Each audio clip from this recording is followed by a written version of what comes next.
चढ़ती time TV देख रहे सभी दर्शकों का हरियाणा न्यूज में स्वागत है। मैं हूं आपके साथ रिदम। खबरों की शुरुआत से पहले एक नजर डालते हैं कुछ खास हेडलाइंस पर।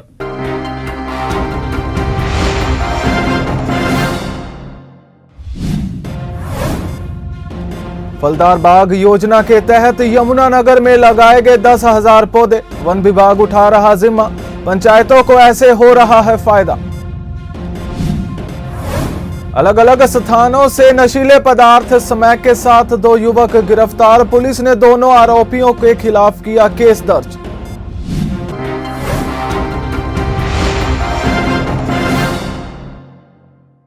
यमुनानगर में फलदार बाग योजना के तहत पंचायती जमीन पर फलदार पौधे लगाए गए हैं। जिला के कई बागों में वन मंत्री कंवरपाल गुर्जर ने जायजा लिया। उनके साथ डीएफओ सूरज भान समेत कई अधिकारी और कर्मचारी साथ रहे। वन मंत्री ने योजना के फायदे गिनवाए और ज्यादा से ज्यादा पंचायतों को फलदार बाग योजना से जुड़ने की अपील भी की। हरियाणा सरकार की फलदार बाग योजना का अच्छा परिणाम मिल रहा है। वन विभाग जिले में अब तक 5 फलदार बाग स्थापित कर चुका है। इसी कड़ी के तहत हरियाणा के वन मंत्री कंवरपाल गुर्जर ने रानीपुर, शहजादवाला, लेदा, बिलपुरा, खिजरी में स्थापित किए गए बाग और नर्सरियों का दौरा कर स्थिति का जायजा लिया। वन मंत्री ने कहा कि रानीपुर गांव में 50 एकड़ की पंचायती जमीन पर इस योजना को धरातल पर उतारा है ताकि जिला भी हरा भरा रहे और पंचायत को इससे आमदनी भी हो। हालांकि इस योजना से सीधा फायदा तो पंचायत को होगा, लेकिन इसका पूरा खर्च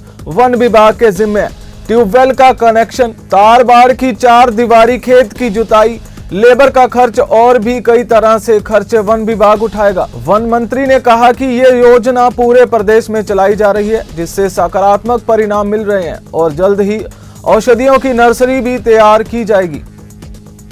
ये रानीपुर गांव है और पास ही इसके आदि बद्री है, उससे पहले गांव है ये। तो यहाँ पे 50 एकड़ जमीन है जो पंचायत ने में दी बाग लगाने के लिए, और उसमें 10,000 पौधे हमने लगाए। ये जो आपको ऊपर दिखाई दे रहा जैसे हमने किया, तो ये इसलिए है कि ये जो पाड़ा पड़ता है ना, तो आम का जो पेड़ है वो सूख जाता है उसकी वजह से, तो उससे इसकी सुरक्षा के लिए ये ऊपर अपने डामने का काम किया। और आपने देखा कि बहुत ही अच्छे, काफी बड़ी संख्या में इसमें अलग अलग वैरायटी के पेड़ लगे हैं। जहाँ आम के लगे, जामुन के भी लगे, आंवले के भी लगे, बेड़े के भी लगे, कचनार के भी लगे हुए हैं, इमली के भी लगे हुए हैं, और अपना अर्जुन है, और जमुआ भी है, नीम भी है। बहुत बड़ी मात्रा में ऐसे 10,000 पेड़ हमने लगाए हैं। तो इससे जो डाइवर्सिटी वाली भी एक प्रॉब्लम है वो भी काफी हद तक सॉल्व होगी। तो अलग अलग वैरायटी के पेड़ हैं, और साथ ही मैं समझता हूँ कि पंचायत की आमदनी इससे काफी अच्छी बढ़ेगी। और आपने देखा काफी ऊंचे नीचे है, लेकिन हमने काफी अच्छा प्रयास जो हमारा विभाग है उसने किया। और अभी ये 1 साल से कुछ ही ज्यादा के पेड़ हैं, 1 साल 3 महीने के पेड़ हैं अभी ये, और बहुत अच्छे चल रहे हैं। सर, सिर्फ इस जिले में है या पूरे प्रदेश में इस प्रकार के? नहीं, देखिए हमने पूरे प्रदेश में चलाई स्कीम तो ये, लेकिन मैं समझता हूँ हमारे जिले में सबसे ज्यादा काम इसमें हुआ। हमारे डीएफओ हैं सूरज भान जी, इन्होंने बहुत अच्छा काम किया इसमें। और आज हमारे 9 जगह के प्रोग्राम थे आज इस प्रकार के, जहाँ या तो बाग लगे या इसी प्रकार की प्लांटेशन की है। जबरन धर्म परिवर्तन के खिलाफ अपना बलिदान देने वाले गुरु गोविंद सिंह के पुत्रों बाबा फतेह सिंह एवं बाबा जोरावर सिंह को नमन करने के साथ साथ उनके संस्कार के लिए 75,000 स्वर्ण मुद्राएं देकर जमीन लेने वाले दीवान टोडरमल जैन को भी पुष्पांजलि अर्पित की गई। अखिल भारतीय अग्रवाल सम्मेलन के राष्ट्रीय संगठन मंत्री विजय बंसल, अग्रवाल वैश्य समाज शास्त्र इकाई के प्रदेश अध्यक्ष दीपांशु बंसल, जिला प्रधान भगवान दास मित्तल, पूर्व पार्षद धर्मपाल सिंगला, पूर्व सरपंच योगिंदर लंबू, पूर्व पार्षद अरविंद एसके गुप्ता, अजय बब्बल समेत अग्रवाल समाज के पदाधिकारियों ने HMT एप्पल मंडी के गेट पर संदीप बंटी खोखर द्वारा आयोजित गुरु के लंगर से पहले अरदास करके साहबजादों के साथ दीवान टोडरमल को श्रद्धांजलि अर्पित की। जहां हेड ग्रंथी मंजी साहब गुरुद्वारा सुखविंदर सिंह, अमरीक सिंह प्रधान HMT गुरुद्वारा कमेटी, शमशेर सिंह, गुरदीप सिंह, करनैल सिंह, काका सिंह, जागीर सिंह कार सेवा, सुखदेव सिंह, गुरबख्श सिंह आदि सिख समाज के अन्य लोग मौजूद रहे। संदीप बंटी खोखर, अमरीक सिंह एवं हेड ग्रंथी सुखविंदर सिंह ने कहा कि पहली बार अग्रवाल समाज और सिख समाज मिलकर साहबजादों अवधीवान टोडरमल जैन को याद कर रहा है और सभी ने कार्यक्रम के बाद सामूहिक रूप से गुरु का अटूट लंगर ग्रहण किया। गवर्नमेंट प्राइमरी स्कूल खेड़ावाली में गोयल बुक डिपो कालका के मालिक नवीन गोयल ने बताया, नए साल के उपलक्ष्य में वह गरीब बच्चों के लिए कुछ करना चाहते हैं, तो उन्होंने अपने स्वर्गीय पिता प्रकाश गोयल के नाम से पहली कक्षा से 5वीं कक्षा तक के विद्यार्थियों को नोटबुक, स्टेशनरी, टॉफी आदि सामान वितरित किया। नवीन गोयल और मीनू गोयल ने स्कूल मैनेजमेंट और टीचर्स का आभार व्यक्त किया कि उन्हें इस काबिल समझा कि वह गरीब बच्चों की मदद कर सके। नवीन गोयल ने कहा कि वह गरीब बच्चों की सेवा के लिए हमेशा तैयार है। ये एक छोटी सी कोशिश है कि हम थोड़ी सी books and stationery Goyal book depot की तरफ से हम दे रहे हैं एंड ये शुरुआत है और हम नीडी बच्चों की थोड़ी सी हेल्प करना चाहते हैं और आप लोगों का बहुत बहुत धन्यवाद। आप स्कूल ने हमें इस लायक समझा कि हम उनकी हेल्प कर सकें। Thank you so much. नए साल की बहुत बहुत शुभकामनाएं। कानूनज्ञों व पटवारियों ने अपनी मांगों को लेकर दूसरे दिन भी लघु सचिवालयों के सामने अनाज मंडी के गेट पर धरना प्रदर्शन जारी रखा। इस मौके इनके समर्थन में भारतीय किसान यूनियन, किसान संघ, कर्मचारी संघ, आड़ती एसोसिएशन, मंडी एसोसिएशन और नंबरदार एसोसिएशन के सदस्य भी पहुंचे हुए थे। जिला पटवारी एवं कानूनज्ञों एसोसिएशन के जिला प्रधान रामफल ने कहा कि आज धरने के दूसरे दिन भी सरकार या प्रशासन का कोई भी अधिकारी हमसे बात करने नहीं आया। उन्होंने कहा कि पिछले कई वर्षों से सरकार ने हमारे वेतन का ग्रेड नहीं बढ़ाया है, जिसको लेकर हमारे प्रदेश के नेताओं ने सरकार से मांग भी की है। इसके बावजूद सरकार ने आदेश जारी नहीं किया। इस मौके पर समर्थन देने आए बाकियों के एडवोकेट साहब सिंह गुर्जर ने कहा कि प्रदेश सरकार से आज किसान, मजदूर, कर्मचारी हर वर्ग दुखी है। ये सरकार झूठी है और दमनकारी नीति से हर वर्ग का शोषण कर रही है। उन्होंने कहा कि पहले से ही किसान, मजदूर और कर्मचारी सड़कों पर उतरे हुए हैं और आज कानूनगो और पटवारी भी सड़क पर धरना प्रदर्शन कर रहे हैं।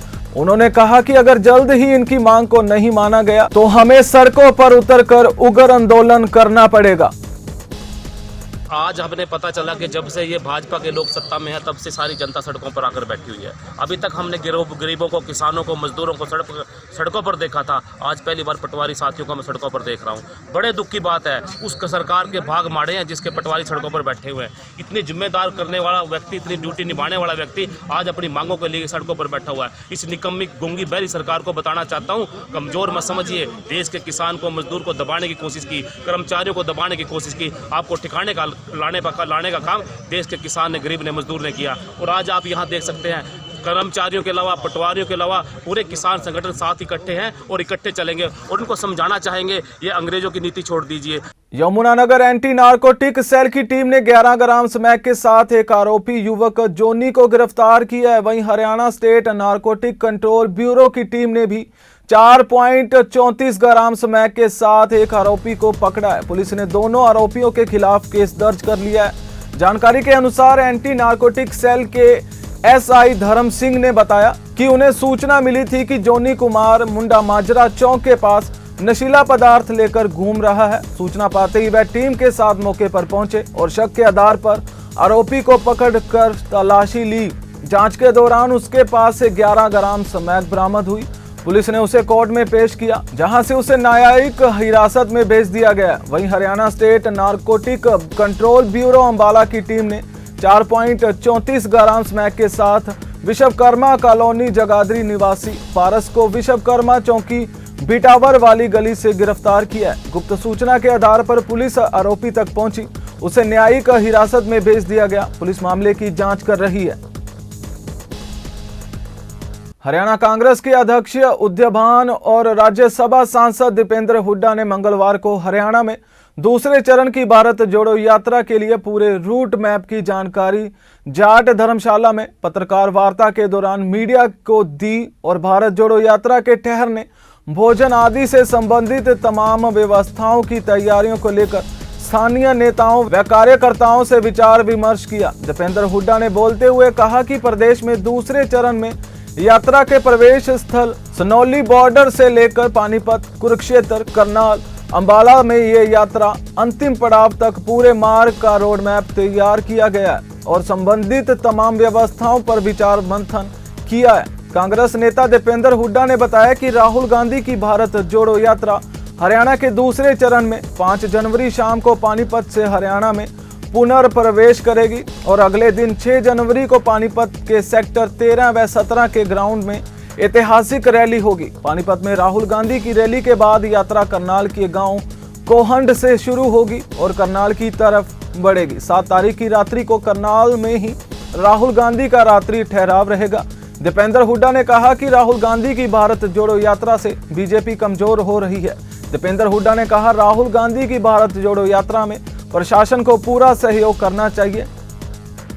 सनराइज पब्लिक स्कूल अमूरपुर माजरा की अध्यापिका रितु ने गुरु नानक खालसा कॉलेज में एमए पंजाबी के चौथे सेमेस्टर में पहले 10 में से 5 स्थानों पर मेरिट का स्थान प्राप्त किया है। सनराइज स्कूल की प्रिंसिपल ममता चौधरी एवं डायरेक्टर वीरेंद्र कुमार ने अध्यापिका रितु को स्कूल में सम्मानित किया। प्रिंसिपल ममता चौधरी ने कहा कि रितु ने एमए पंजाबी में कुरुक्षेत्र विश्वविद्यालय में गोल्ड मेडल प्राप्त किया। रितु ने 73.5% अंकों के साथ कुरुक्षेत्र विश्वविद्यालय में पहला स्थान एवं गोल्ड मेडल प्राप्त किया। मैं सनराइज पब्लिक स्कूल टीचर ਦਾ ਕੰਮ ਕਰਨੀ ਆ ਅਤੇ ਮੈਨੂੰ ਇਸ ਸਕੂਲੇ 'ਚ ਆ ਕੇ ਬਹੁਤ ਵਧੀਆ ਲੱਗਿਆ ਤੇ ਉਹ ਕਹਿੰਦੇ ਨੇ ਕਿ ਮਿਹਨਤ ਕਰਨ ਵਾਲੇ ਦੀ ਕਦੇ ਹਾਰ ਨਹੀਂ ਹੁੰਦੀ, ਸਾਨੂੰ ਹਮੇਸ਼ਾ ਮਿਹਨਤ ਕਰਨੀ ਚਾਹੀਦੀ ਹੈ। ਉਸੇ ਤਰ੍ਹਾਂ ਹੀ ਮੈਂ ਖਾਲਸਾ ਕਾਲਜ ਦੀ ਸਟੂਡੈਂਟ ਰਹੀ ਹਾਂ ਪਹਿਲਾਂ ਤੇ ਮੈਂ ਯੂਨੀਵਰਸਿਟੀ 'ਚ 골ਡ ਮੈਡਲ ਪ੍ਰਾਪਤ ਕੀਤਾ ਹੈ ਤੇ ਸਾਨੂੰ ਵੀ ਹਮੇਸ਼ਾ ਮਿਹਨਤ ਕਰਦੇ ਰਹਿਣਾ ਚਾਹੀਦਾ ਹੈ ਤੇ ਅੱਗੇ ਵਧਣਾ ਚਾਹੀਦਾ है। यमुनानगर में मदर मेरी चैरिटी होम समाजसेवी संस्था द्वारा एक कदम स्वास्थ्य की ओर मुहिम के अंतर्गत 34वां मुफ्त आंखों दांतों व जनरल स्वास्थ्य checkup camp gurdwara Shri Guru Singh Sabha Sarojini colony Yamunanagar में संस्था की अध्यक्षता खुशी और डायरेक्टर विक्रम सिंह व गुरुद्वारा प्रधान सरदार निर्मल सिंह की अध्यक्षता में आयोजित किया गया। कैंप में हॉस्पिटल अंबाला सिटी के डायरेक्टर डॉक्टर सुनील सादिक की देखरेख में डायरेक्टरों की टीम द्वारा मरीजों की आंखों का चेकअप व जनरल चेकअप व डीएवी डेंटल कॉलेज यमुनानगर के द्वारा डॉक्टर सुमित भाटिया की अध्यक्षता में आए हुए मरीजों के दांतों का चेकअप किया गया और मौके पर ही उनका इलाज किया गया। कैंप का शुभारंभ मुख्य अतिथि पुलिस अध्यक्ष बद्दी हिमाचल प्रदेश मोहित चावला जी के द्वारा दीप प्रज्वलित कर कैंप का शुभारंभ किया गया। विशेष अतिथि के रूप में फिलाडेल्फिया मिशन हॉस्पिटल जगाधरी के director doctor Sunil Sadiq, doctor Anil Agarwal, समाजसेवी व surgeon Sardar Virendra Pal Singh, panel advocate doctor Kartik Agarwal, Balwan Singh Pradhan, Kalyan charitable trust उपस्थित थे। कैंप में आए हुए मरीजों को दवाएं मुफ्त दी गई व शुगर टेस्ट भी मुफ्त किए गए। कैंप में गुरुद्वारा प्रबंधक कमेटी के द्वारा सभी को स्मृति चिन्ह देकर सम्मानित भी किया गया। मदर मेरी चैरिटी होम संस्था के द्वारा सभी को सर्टिफिकेट देकर भी सम्मानित किया गया। ये मदर मेरी चैरिटी होम संस्था के और गुरुद्वारा श्री गुरु सिंह सभा सरोजनी कॉलोनी के साथ मिलकर ये यमुनानगर के अंदर 34वां कैंप आयोजित किया जा रहा है। इस कैंप के अंदर हमारे दांतों की टीम और जो कि डीवी डेंटल कॉलेज यमुनानगर से पहुंची है, उसके साथ ही Philadelphia mission hospital Ambala city से यहाँ पर पूरी टीम पहुंची है, जो कि यहाँ पर जनरल चेकअप और आइज़ के आंखों के चेकअप किया जाएगा। साथ ही कल्याण चैरिटेबल ट्रस्ट की तरफ से यहाँ पर शुगर टेस्ट सभी मरीजों के किए जा रहे हैं। यहाँ पर जितने भी पेशेंट यहाँ पर पहुँचेंगे उन सभी को संस्था की ओर से दवाइयाँ बिल्कुल मुफ्त दी जा रही है और जिनके ऑपरेशन डॉक्टर साहब सजेस्ट करेंगे उनके ऑपरेशन भी संस्था के द्वारा बिल्कुल फ्री कराए जाएंगे। डीएसपी रजत गुलिया ने पत्रकारों को संबोधित करते हुए बताया कि 2 दिन पहले यमुनानगर के कस्बा बिलासपुर में दुकानदार पर गंडासी से जानलेवा हमला कर दुकानदार से 30,000 कैश लूटने वाले 2 आरोपियों को अपराध शाखा 2 की टीम ने गिरफ्तार किया है। इस घटना की पूरी वारदात सीसीटीवी में कैद हुई थी। डीएसपी रजत गुलिया ने बताया कि दोनों आरोपी को कोर्ट में पेश कर पुलिस ने रिमांड ले लिया है। वहीं तीसरे की तलाश भी की जा रही है। लूटे हुए कैश से कुछ रिकवरी और वारदात में इस्तेमाल बाइक को भी पुलिस ने इसमें बरामद किया है। आरोपियों की पहचान गढ़वाली माजरा निवासी अंकुश के रूप में हुई है। दूसरे की पहचान बमनोली के विपिल उर्फ विपी के रूप में हुई है। उन्होंने बताया कि आरोपियों ने बढ़िया लाइफस्टाइल बनाने के लिए यह लूट की थी। अभी तक इनका पहला कोई आपराधिक रिकॉर्ड नहीं था। इंचार्ज ने बताया है कि वारदात में एक और आरोपी शामिल है जिसकी तलाश की जा रही है। यमुनानगर में हम एक छोटा सा प्रयास सबको लेकर चलने का कार्यक्रम आयोजित किया गया है। यह कार्यक्रम नेहरू पार्क पर हम वेलफेयर सोसाइटी के द्वारा आयोजित किया गया है, जिसमें 2 दिन का शिविर भी लगाया गया है और वहां पर सभी कार्यकर्ताओं ने नए व पुराने वस्त्र एकत्रित करने शुरू किए हैं। संस्था के सदस्य प्रियंका दीपक ने बताया कि उनकी सोसाइटी के द्वारा हर साल शिविर लगाए जाते हैं और वह जरूरतमंद के लिए वस्त्र एकत्रित करते हैं। उसके बाद वह शहर में घूमकर वस्त्र उन लोगों को देते हैं जिन्हें उसकी जरूरत होती है। इस दौरान चेयरपर्सन रोजी आनंद मलिक ने गर्म कपड़े व कंबल संस्था को दिए और इस कार्य को काफी सराहनीय कार्य बताया। उन्होंने कहा कि यह संस्था हर साल इसी प्रकार के कार्य करती है जो काफी सराहनीय योगदान दे रही है। सभी को इस प्रकार आगे आना चाहिए।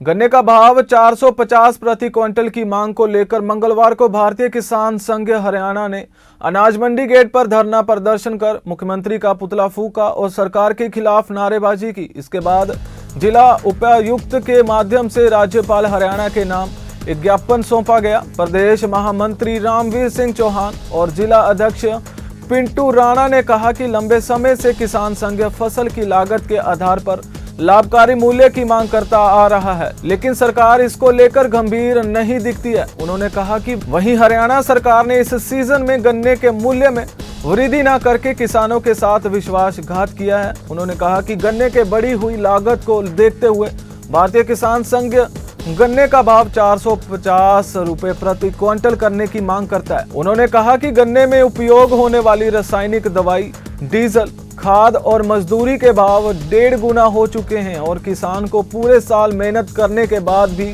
कुछ नहीं मिलता, जिस वजह से किसान घाटे की खेती कर रहा है। उन्होंने कहा कि भारतीय किसान संघ हरियाणा राज्यपाल से मांग करता है कि गन्ने के भाव को लेकर वह सरकार को तुरंत आदेश देकर गन्ने के मूल्य में वृद्धि करवाए। फिलहाल हरियाणा न्यूज के इस बुलेटिन में इतना ही और खबरों के साथ जल्द हाजिर होंगे। तब तक देखते रहें चढ़ती कला टाइम टीवी। मुझे दें आज्ञा। धन्यवाद।